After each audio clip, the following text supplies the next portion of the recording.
Bienvenue pour cette nouvelle Deep Dive. Aujourd'hui, on plonge dans ce qui fait un vrai expert en marketing digital. Oui. On s'appuie sur le programme d'une formation assez dense, 48 heures quand même. Mhm. L'idée, c'est de voir ce qui sépare un bon praticien d'un expert. C'est quoi le petit truc en plus? Alors oui, ce programme, il est riche, c'est vrai.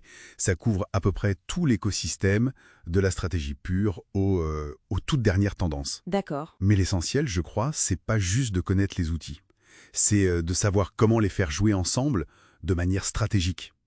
Pour atteindre de vrais objectifs business, c'est là que ça commence, l'expertise. Cette idée d'orchestration, c'est intéressant. Alors, commençons par la base, la stratégie. Le programme dit bien que ça commence avant même de créer quoi que ce soit en ligne. Tout à fait. Définir des objectifs clairs, aligner business, les fameux SMART, bon, ça on connaît un peu, mais surtout comprendre sa cible, les personas, le parcours client digital. Exactement. Et ce qui ressort vraiment pour un niveau expert, dès cette étape, c'est l'intégration de l'omnicanal et de la personnalisation. C'est plus juste une tactique qu'on ajoute, quoi. Ah oui, Non, c'est devenu une attente client. Donc, ça doit être pensé dès le début dans toute la stratégie. d'accord. Une vision stratégique, solide, personnalisée, ok. Mais bon, la stratégie, il faut l'exécuter. Parlons technique. Le site web, le SEO. Le site, c'est central, ça d'accord. Mais l'expert SEO, aujourd'hui, il fait quoi de plus que juste chercher les mots-clés? Le SEO, c'est devenu complexe. Bien sûr, il y a le contenu, sa pertinence, mais la technique, la vitesse du site, le mobile first, c'est crucial. Hum, hum. Et puis, il y a toute la notion d'autorité, le fameux EAT de Google, expertise, autorité, fiabilité. Construire ça, c'est un travail de fond, ça prend du temps. Oui, et l'expert, il doit aussi anticiper la recherche vocale, l'impact de l'IA générative sur les résultats, le SEO vidéo qui monte. Faut être en veille constante, il n'y a pas le choix. La veille permanente, ça revient souvent, j'ai l'impression. Et le contenu, les réseaux sociaux, comment ça s'intègre là-dedans? Le programme les met un peu ensemble? Oui, parce qu'ils sont très liés. L'expert, il va pas juste publier des trucs selon un calendrier, quoi. Non. Il pense valeur ajoutée, il pense engagement, comment on crée des formats différents de la vidéo courte, du podcast, de l'interactif qui parle vraiment aux gens, et comment on les diffuse pour créer une vraie communauté. D'accord.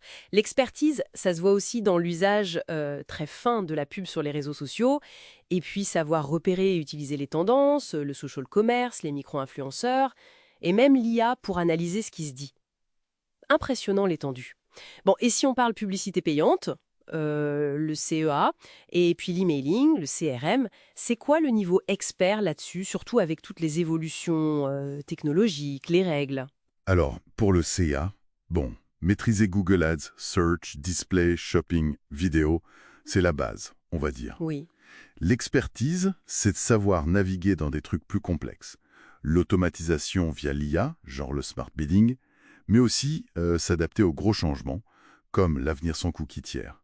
Ça change tout pour le ciblage, la mesure. Ah oui, le fameux cookieless future. C'est ça. Et en emailing, pareil, l'IA permet une hyper-personnalisation assez folle. Mais attention, hein, toujours dans le respect du cadre légal. La maîtrise du RGPD, c'est fondamental. Pas d'expertise sans ça.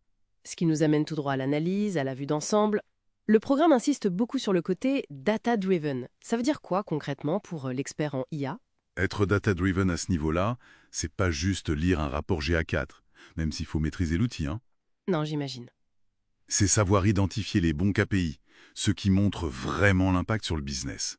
Et surtout, utiliser ces données pour optimiser sans arrêt. C'est tout le domaine du CRO, l'optimisation des conversions. Et j'imagine que le sommet de l'expertise, c'est de réussir à faire jouer tout ça ensemble. C'est exactement ça. La vraie différence, le niveau expert que décrit ce programme, c'est cette capacité à intégrer tous les leviers. SEO, contenu, social, paid, email, tout en même temps. Oui, dans une stratégie qui est fluide, cohérente. Gérer le digital comme un projet global, en fait. Et ça demande, encore une fois, une veille constante, une attention aux aspects légaux, éthiques, et même l'IA qui devient une sorte d'assistant stratégique. Donc si on essaie de résumer, devenir expert en marketing digital, c'est maîtriser plein de compétences, techniques, stratégiques, ok, mais c'est surtout savoir les lier intelligemment, piloter avec la donnée, et puis rester hyper curieux, parce que ça bouge tout le temps, avec l'IA, la vie privée. Tout à fait. Et ça soulève une question intéressante pour finir. On voit que l'IA peut automatiser pas mal de tâches qu'on a décrites, aider à créer du contenu, optimiser les pubs, faire de l'analyse prédictive. Alors, dans ce contexte, quelle sera la compétence vraiment humaine la plus précieuse pour l'expert digital de demain? Est-ce que c'est la créativité stratégique pure, l'empathie, pour vraiment comprendre le client, ou peut-être le jugement éthique, pour naviguer dans les zones un peu grises? Ah oui, pas bête. De quoi réfléchir pour ceux qui visent ce niveau d'excellence. Excellente question pour terminer cette deep dive. Merci de nous avoir suivis.